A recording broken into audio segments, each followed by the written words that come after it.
Danke, Herr Kollege. Unsere nächste Rednerin ist Madame Bélier. Merci, Monsieur le Président, Monsieur le Commissaire, chers collègues. Permettez-moi d'abord de me réjouir que nous ayons cet échange au sein de notre Assemblée quelques jours après le sommet de la Terre, auquel, comme cela a été souligné, quelques-uns d'entre nous ont participé. L'heure est au bilan, mais je crois aussi et surtout aux perspectives. Le bilan est simple. Les résultats de ce sommet sont décevants.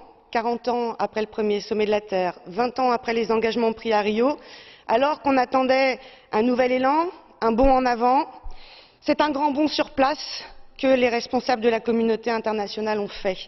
Le futur que nous voulons, la promesse n'a pas été tenue et les engagements ont été reportés à 2015.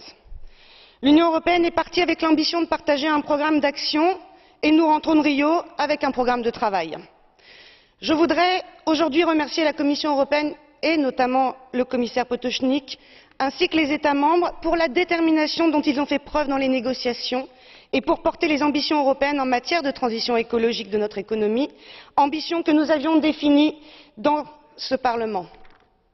Alors et maintenant?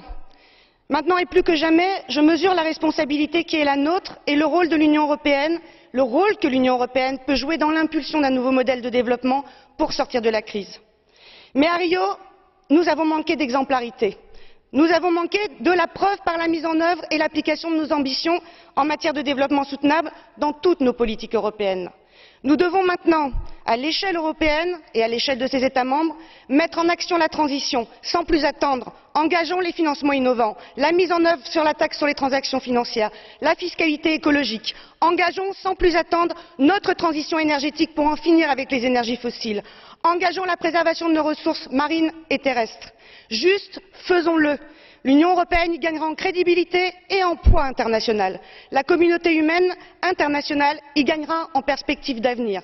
Alors et dès maintenant, réengageons-nous résolument dans le programme de travail adopté à Rio pour accélérer le changement, mais aussi et surtout réaffirmons nos ambitions et tentons d'avancer dans les 2 prochains rendez-vous en 2012 pour la biodiversité à Hyderabad et pour le climat à Doha.